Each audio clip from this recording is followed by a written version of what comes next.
Oh, this is quite an interesting video. I've been thinking about what I can say on this one for a while. It's not scripted though, so watch out for that. I'm going to preface this by saying I'm only 17, so I'm not exactly, incredibly smart or wise. I'm not going to know what I'm saying either. But it's going to use a lot of psychology lingo, let's say. So this is what I did, what I'm doing to get out of a rough patch. It's kind of an understatement, rough patch. But, we all have like depressive episodes. I say I had a bit of a rough one a while ago because of life, whatever. Um, but I had this moment. It was a key moment where I made the conscious decision to be happy now. I know that sounds like just be happy. It doesn't matter that, but you do have to make an effort to be like, okay, now is when I'm gonna hamper down. I'm gonna be happy now. So what that started with was you need to have a positive outlook. Well, again, that's easier said than done. But the way your brain works is dead interesting. So if you think about when um, something like comes into your brain, so something happens to you. Say you fall over and you really hurt your arm. Immediately, your brain's going to send all these signals to you. But that was something you couldn't, like, if you've fallen over, that was something that had to have happened, if that makes sense. So like you've fallen over, there's nothing you can do about it. What you can change is how you think about it. So you've fallen over, either you can sit and cry and moan on the floor, or you can get up and stand back up, if you get what I mean. So what in scenario one, we're on the floor, you're sad, your cortisol's high, you're stressed, you're crying. The other one, you're up and back at it. So, and what I mean to say is that the way you perceive the world is how the world is to you. So if you wake up with a pessimistic mindset, expecting things to go wrong, you'll look for the things that go wrong. And then when they do go wrong, you'll be like, there we go, my life's shit. But if you go at it with a positive mindset, so it sounds really, really childish, but I tried it for a while. If you wake up and go, do you know what? This is going to be the best day ever. This is going to be amazing. Then you leave, and then you're thinking about all the positive things that happens to you, and you go, hang on, it wasn't too bad. Yeah, yeah, I can make it. That's step one. That's the most basic thing you can do.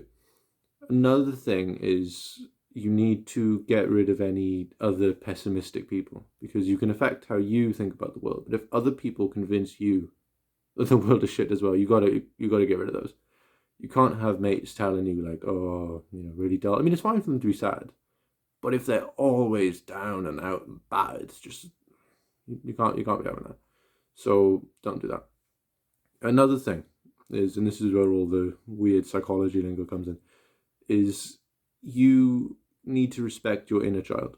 So what that means is that as you grow up, so have you ever seen like a Russian nesting doll? It's like one of those where you got like multiple shells around the same thing. So imagine you got your inner child on the inside. Then as you grow up, you put these like coats on, these like layers. So if you cut down to the center of who you are, your core, let's say, something like that, you're just a child that's grown up. Everyone's just a child that's grown up.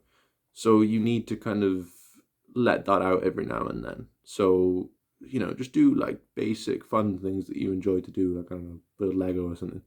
You need to kind of like detach from all the stress for a little bit and just focus on the, your core basic happiness principles. So, let yourself, I don't know, go on a walk and have an ice cream or something. Just have an off day at some point.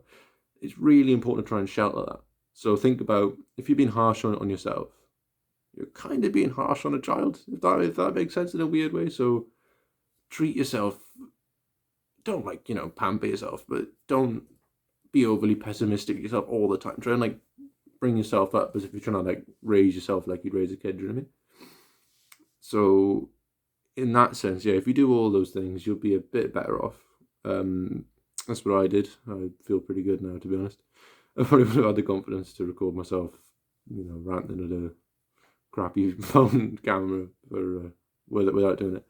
But if you want to learn more about that, I recommend looking into Stoicism. So that is a field of thought. That's on about. That's where that first point came in about. How you perceive the world. Another guy called Carl Jung, like Yung. He's great for all this stuff. Read up on it. Do a bit of reading. That'll help you as well. But if you follow those sort of basic tenets, you'll do well. So You know, I'm not saying it's a fix all thing, but just remember positive outlook. Come at everything with a positive mindset. Like wake up, let's be positive, and remember that you're human as much as anyone else. You are just a child that's grown up. So, with all that in mind, you know, and also the more obvious stuff like, you know, eat well, go to the gym, high protein intake, all that kind of thing.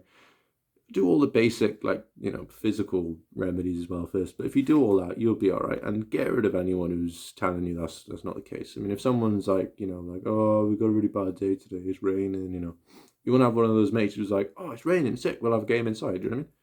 You want to have someone who looks at the glass half full side of it, let's say. Um, you know, there was some sort of legible bit of information and all that. Thank you.